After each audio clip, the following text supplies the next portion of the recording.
Hi friends, welcome to చిట్టి విందేశీ YouTube channel. పండుగల special అయినా ఈ పప్పు చెక్కలు చేయాలనుకుంటే ఇలా ప్రిపేర్ చేయండి. చాలా సింపుల్ గా ఫాస్ట్ గా చేసేయవచ్చు.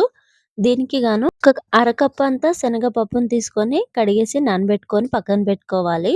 ఒక 3/4 కేజీ అంత వరకు బియ్యం పిండి తీసుకున్నాను. దీనికి సరిపడా మనం తినే కారాన్ని బట్టి కారం వేసుకోవాలి. నేను ఇక్కడ పచ్చిమిర్చి కారం యూస్ చేస్తున్నాను. ఒక గడ్డ ఎల్లిపాయలు, ఒక టేబుల్ స్పూన్ జీలకర్ర, దాని కరివేపాకు ఇవన్నీ వేసి కచ్చపచ్చగా మిక్సీ పట్టుకోవాలి. ఈ పిండి కలుపుకోవడానికి నీళ్లు కూడా చేసుకోవాలి. పిండిలోకి సరిపడా ఉప్పు వేసి బాగా కలుపుకోవాలి. ఇలా కలుపుకున్న తర్వాత మిక్సీ పట్టించుకున్న పేస్ట్ ని మొత్తం బాగా కలిపేసుకోవాలి. ఇలా పొడి పిండి ఉన్నప్పుడే మంచిగా చేత్తో కలుపుకుంటే బాగా కలుస్తుంది. దాని తర్వాత హాట్ వాటర్ కొద్దిగా వేసి ఈ పిండిని బాగా కలుపుకోవాలి. ఇలా మధ్యలో కొంచెంగా వాటర్ వేసి కలుపుకుంటే పిండి అనేది జోరుగా కాకుండా మరి గట్టిగా కాకుండా ఉండేలా చూసుకోవచ్చు. ఇలా మొత్తం పిండిని చాలా బాగా కలుపుకోవాలి. ఇలా మొత్తం పిండిని కలుపుకున్న తర్వాత చల్లారనివ్వకుండా దాని మీద ఏదైనా ప్లేట్ లాంటివి కప్పేసి పక్కన పెట్టుకోవాలి. కొంచెం పిండిని తీసుకొని ఇలా చిన్న బాల్స్ లా ప్రిపేర్ చేసుకోవాలి. ఫ్లాట్ లా ఉండేలా చూసుకొని ఏదైనా కవర్ లాంటిది పెట్టేసి ఇలా చిన్న బాల్స్ ని మొత్తం ఒకేసారి ఇలా పెట్టేసి దానిపైన ఇంకో కవర్ ని పెట్టేసి అడుగు సమానంగా ఉండే ఇలాంటి గిన్నెని తీసుకొని ఇలా ఒత్తేసుకోవాలి. ఇలా చాలా ఈజీగా ఫాస్ట్ గా ఒత్తేయవచ్చు. వీటిని మా సైడ్ కట్టెగారెలని అంటారు, పప్పు చెక్కలని కూడా అంటారు.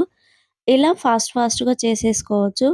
ఇలా కంప్లీట్ అయిన తర్వాత పైన ఉన్న కవర్ ని తీసేసుకొని అన్ని ఒకేసారి చాలా చేసి ఒక గిన్నెలో పెట్టేసి చాలా ఎక్కువ వేసి కూడా నూనెలో వేయించుకోవచ్చు.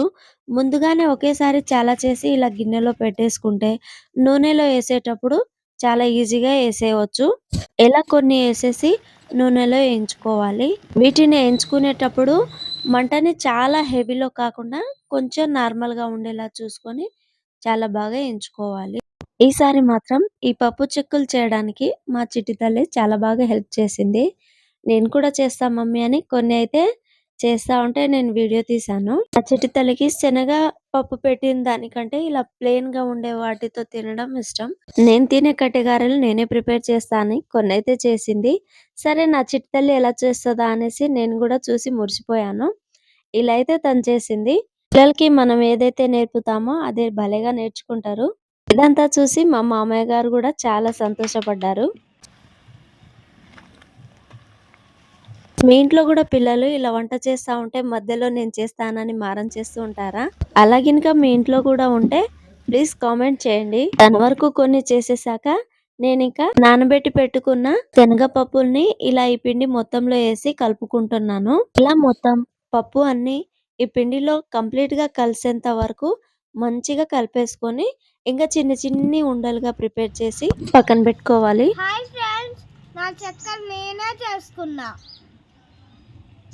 చాలా బాగున్నాయి. శనగపప్పుతో కలిపిన పిండిని మొత్తం చిన్ని బౌల్స్ చేసేసి ఇలా ఒత్తుకొని నూనెలో ఫ్రై చేసేసుకోవడమే.